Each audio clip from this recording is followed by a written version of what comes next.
everyone, welcome back to the Parent Chat. Today's episode is about building your village and how it's okay if you need to call in a nanny. And our guest today is the nanny of them all, Nanny Connie. She is almost known as like the nanny to the stars. It's like life's greatest equalizer. And during our conversation, she's going to just say the first name of a lot of different people. So to put it into context, Emily is Emily Blunt. Matt and Lucy is Matt Damon. She's once said that she's taken care of 257 babies and counting. She's been doing this for 3 decades. She's also a mom herself. So this is really an eye-opening conversation that, you know, stars, they are just like us. So here's my conversation with Nanny Connie. We'll just dive right in. Is that good with you? That's the only way I know, Dylan.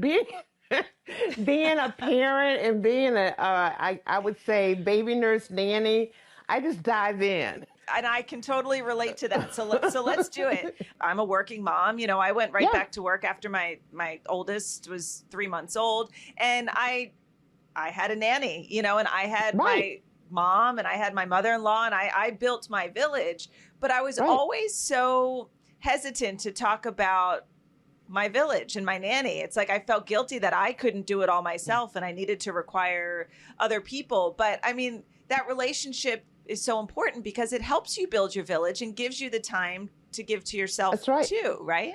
That's right. That's exactly right. That teaches your children that you are not here on this universe alone. You cannot survive life on your own, you know? So that's really important. The village is a phenomenal, that's why I'm here. I will go 10 toes in for the village. Because you can't do this by yourself. You cannot do it by yourself. No. I'm sorry. I really get on the soapbox. Oh, no. I love hearing that because it's very reassuring because I literally couldn't do it without my village. Yes. You're working with mega celebrities who then, through word of mouth, tell their mega celebrity friends. I mean, does the celebrity factor ever hit you? Or is that just, you know, you kind of got your foot in this world by doing what you do best and it just sort of spread? Girlfriend. Oh, hell no, dog. It don't work like that. No. I've never had a resume. I never sent my resume out. I'm not here for all the other nonsense. It's just they are people. They need to be able to let their guard down and home in on their skills of parenting. And then when they show up out in the world, then they feel good and they feel solid about being a parent, because one wrong slip, as you know, it can be the end of their whole life. One of my moms, I taught her over and over, Emily, I was teaching Emily how to, I said, okay, you're going out. Let's do the baby in the car. Let's do the baby in the car. And it was the first baby, Hazel. She has 2, and so we were putting in and out, and then she calls me Conniekins, I did it. And I go, what did you do, you know? And she goes, I went out and I was able to put the baby in the back seat of the car. And I go, baby girl, you're the winner. You're the winner, you know? And it's so relatable because I remember trying to get the kids in and out of the seat. I finally just got myself a minivan just because it has made my life so much easier. But I mean, so celebrity parents are just like us. We're all trying to figure this out as we go along, and none of us really know what we're doing. None of us. The baby is the book. The parents are the book.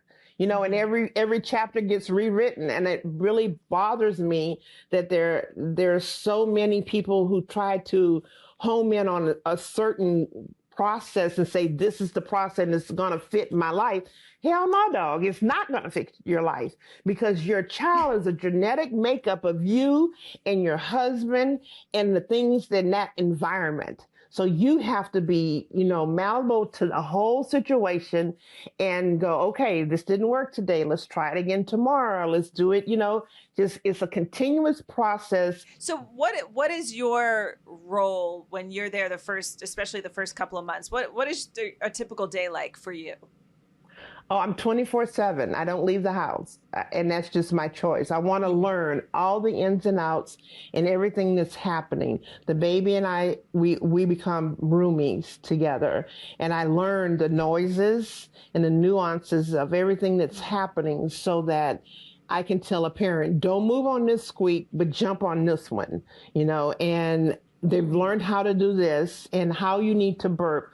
And I sit there and I show them, even if they're breastfeeding, I'm up with them at night. I walk to the room with her and I sit there and I show them like, okay, this position, when you hear this noise, that means she's getting air, so on this diaper change, we need to do this. So I'm every step of this, I am helping. I am not, no judgment, but I'm helping make this easy or helping you to understand.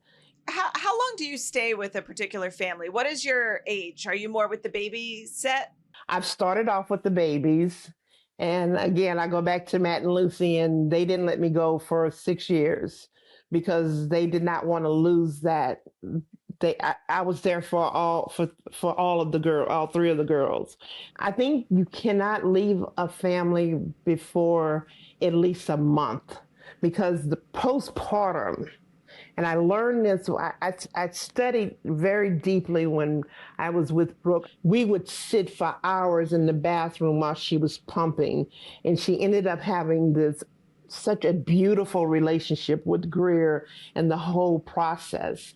And she says, I didn't even know it could be like this. I said, sweetheart, when you're loved, you can silence some of the noise and you have a chance to show up.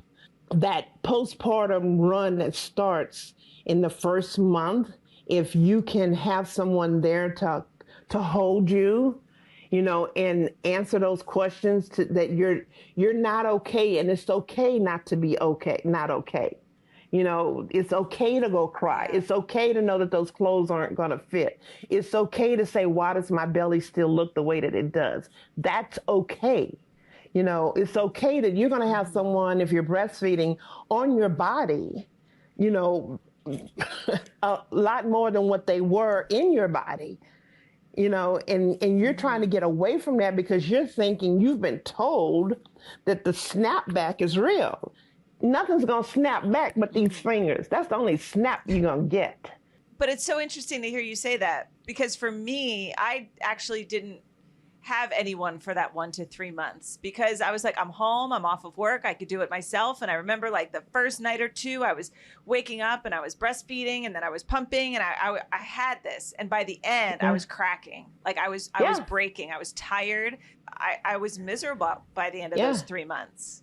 You will never be the person that you were prior to not having kids. You'll never be the person that when you're a teenager, you're itching to become a young adult because you don't want to be a teen anymore. So you're never going back. Mm-hmm. It's the same way being a parent. You become a parent, you're never going back to that pre-life of not having kids. And your body is going to morph into that. Because what else is real about this is you can prepare for a vaginal delivery all day long. And then in the 9th inning, you can hit that pop ball to the left corner. Mm-hmm. And what you got, a C-section that's out of this world. And that's major surgery. Yeah. And no one tells you about that one. That's exactly what happened to me. There you go. Mm-hmm. You see what I mean? And then when you're in that when you're in that one, then that's the real deal. You're on heavy meds. You're trying to heal from the inside out, and people are saying, well, you had the baby, you should get back in this. No. I had major surgery and I had a baby. How about that one? I was just going to say, what about when it comes to sleep? I feel like, I know there are times when I just was on so much sleep deprivation and I was angry and I wasn't happy. I wasn't enjoying the moment because I was miserable, frankly. I mean, it took 2 to make this baby. So we got to start dividing the duties of bringing this baby into our world. It's not a drop-off package by Amazon at the front door or anything else and you open it up and keep it moving. That's not it. No. You need a nighttime situation. If dad is good at night, then he gets to be at night. if you know, and let you get that rest. And if that's not the case, then that should be a part of your budget. At least once a week, you have someone who comes in to give you that chance to regenerate your battery so that you can show up as a better person.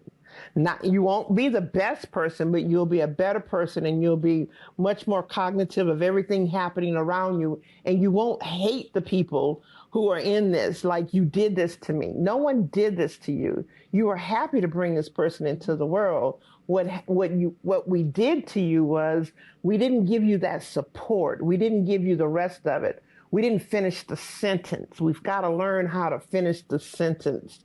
And that is, just because a dad doesn't birth a child, he has major and mega responsibility.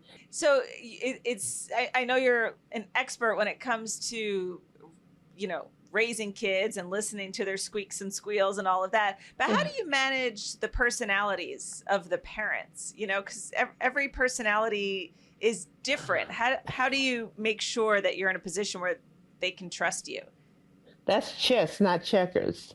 You don't talk out loud. You become the fly on the wall, and you kind of. Most of my fathers love to go play golf. Okay, so if you want to go play golf, you need to help your wife with that changing station, hold the baby on 3 times a day, and they go, okay, Nanny Connie, that's how I'm gonna get out the door. I'm going, yep, and you need to show back up when you say you're coming, okay? And then once, a month, it's called date night. I want you to take her on a date. You're not going to talk about the children. You're going to talk about her and you and how you guys got here, and solidify that relationship once again. Okay. So now I'm teaching you the tools you need to have in your toolbox to make your marriage to be more stable in this next transition of family in the village. And that's truly important, because your children need to be able to see that, no matter whether it's a long-term relationship or if you are co-parenting, to say that, you're living in 2 different houses. When you show up at that house, it should be love and attention, so that your kids know that's something that they need to thrive on. And they're little ants. They're gathering all this. In the first 6 years of their life, they've learned 3/4 of everything they need to know and how they need to respond. So after that, they're just kind of like finessing it. It seems like you're going into, these homes with advice and tips for, how to raise the child, but also how to manage, oh, absolutely, their parents' relationship. Yep. So, but how do you go into these homes of these big celebrities and they listen to you? What is that like? It's called food, conversation, and no judgment. I don't judge. I actually, they're children. 3/4 of them are children who who want to have someone in there that they can feel relaxed with and support from. Mm-hmm. And then that helps them to actually show up as a better and a more confident parent. The grandparents are really supportive of me when I come in, and because she'll listen to you, she won't listen to me. I go, it's okay. My daughter's the same way. She'll listen to everybody but me, but it's okay. That's the way our kids are. They find other people that they like to gravitate to. So, but you did good. Those boys are thriving. Thank you. They are thriving. Yes. I look back, it feels like I was a different person back then. But what about from a baby perspective? I think of, where I struggled with my kids, especially my second and third. They were just crying all the time. And no matter what I did, and then I'm like trying to give them more food. And how do you talk parents through that when, the kid is trying to tell us something, but we can't quite figure out what it is and we're losing our patience? How do you get parents through those times? It's really funny because I can come in with a very calm demeanor and the child will instantly switch gears because that's what they respond to. The sense of smell and touch is so very important in the beginning. That radar, that is their homing device. That's why kids run to their grandparents, because they know it's not going to be any judgments. It's going to be a very warm heartbeat, and they're going to go, what's wrong? The coddling. Yes, it's a lot, but still they know exactly where to go and receive that from. And that's the whole deal with parents in the process is they tell a lot of parents to walk away and come back. But it's all about parents learning how to recenter their emotions. You are constantly, it is chess, not checkers, baby, all day long in parenting. You have to recenter yourself. It's interesting you say that because yesterday we were, my 4-year-old, he's been kind of just throwing some tempers and we're trying to talk through the feelings. And, eventually we sat on the couch and I was just sort of rocking with him. And he's like, can I just sit here with you for a bit? And a part of me wanted to say, well, I got to go cook dinner. But I took a deep breath and I said, sure. And then, 20 minutes passed and I'm like, all right, buddy, I got to go cook dinner. He's like, not yet. Can you just stay with me? And I was so tempted to just be like, I have to go cook dinner. Like there are things that have to get done. But in taking those extra moments with him, it made me feel better too. I just felt like we had this connection for an hour, just sitting on the couch together. Exactly. No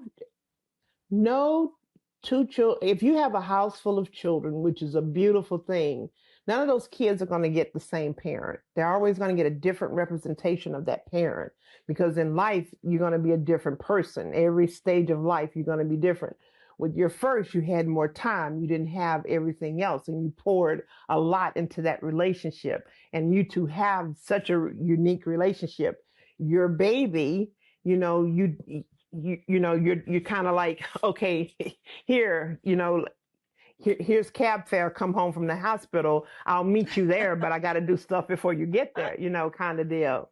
And right. So to take that time to make yourself, you do feel better. It goes back to what I was just saying earlier. You want to make those connections because one day, like my daughter did with me, and it floored me. She was in school at the University of Alabama, and I just went to see her, and we were coming out of her work. She was working at this retail store, and I just popped up on her, saw her, and we were walking out to her car, and she put her arms around my neck, and she just went, "Thank you, Mom." And I was like, "Do you need some money?"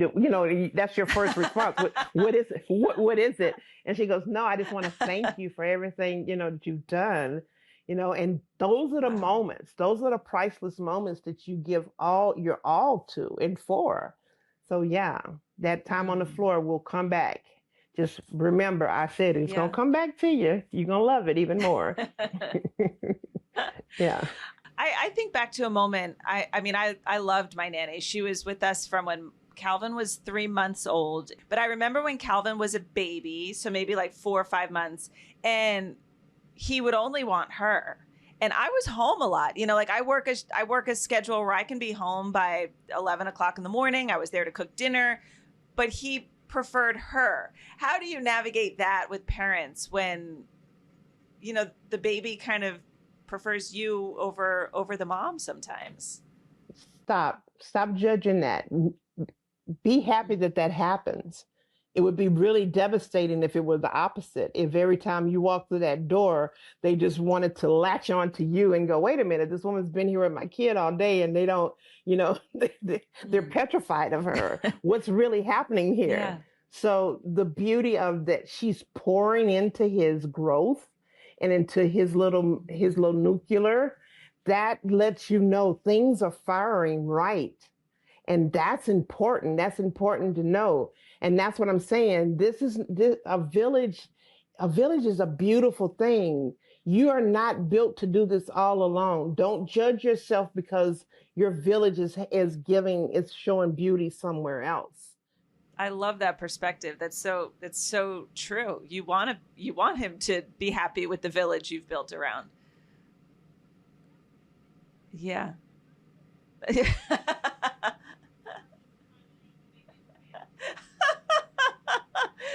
Very good point. If you could sit all parents down and just tell them a couple of tips or a couple of things, what comes to the top of your mind that you would like to tell parents?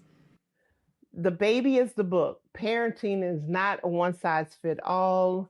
Slow down, enjoy the moments. just be the parent. I write this all the time on all of my, just be the parent. Just be that parent, and know that you gotta think 3 moves away, because like you say, like I'm always saying, it's like looking at a pool. The backyard's beautiful. There's a pool out there, but I need to put a fence around it. I need to have sun. You thought 5 moves out before you let your kid go out and be in that area. So chess, not checkers. Just don't, and stop judging your past parent life or what happened when you were a kid. That trauma, that was a portion of you. That doesn't define all of you. You can't bring that baggage into this. You've got to learn how to step up and just go, okay, it's time for me to be this child's parent and to be my partner's, co-parent on this one. You mentioned your daughter. I've always wondered, how does a nanny make it work when you spend so much time taking care of other kids? How do you make sure you're also taking the time to take care of your kid too? Shonda Rhimes just recently had a post about when she gave a commencement speech, and she spoke of, if you see me shining on whatever show or whatever rewrite that she's doing, something at home is lacking. And if I'm at home and I'm at the recital, then something on my show, I missed one of the rewrites, because you're human, and you're going to miss those things, and you're going to beat yourself to the ground. And I like I said earlier, I had a phenomenal village, but you will always carry that mom guilt of, I wasn't there, I could have been there, or I should have been there. So you do the best that you can do, and you have those conversations prior to venturing out with that family. And don't go overboard with trying to, I would say, heal the wound with stuff that doesn't matter, because it doesn't matter. But you have to heal the wound from within your heart. When you have time with them, spend quality time, cook with them, talk about how your life was, talk about how your journey got you here, talk about how life does deal you a hand, that you can't always play the cards the way you want to play them. So you have to play what you have. And well, Nanny Connie, it has been amazing getting to chat with you. I've just enjoyed this time. Thanks for giving us so much time. I know you're busy, but thank you so much. I'm coming. I'm going to hug your neck. I'm coming to see you. I'm going to hug your neck. I owe you a hug. What I loved talking to Nanny Connie about was sort of an old school take on raising kids. How important family is, how important it is to have that village, and that village is there to help your child grow. They will make connections with everyone that they have in that village. So, build it wisely. There's so much mom guilt that I feel all the time when I have to travel for work. But that's not fair. I love my job. I love traveling for work. But if my kids are with somebody that I trust, that I know and love, that I think are going to be great influences on my kids, why can't they watch my kids? Shouldn't my children be exposed to all sorts of different people and opinions? I'm curious to know what you think. I'd love to know your takeaways from today's episode. So be sure to write something to me in the comments. You can send us a DM at Today Parents, and you can just send me a DM at Dylan Dreyer NBC. And don't forget to like, subscribe, and share this episode with other parents who might like to hear this conversation too. Thank you so much. We'll see you next time. Bye-bye.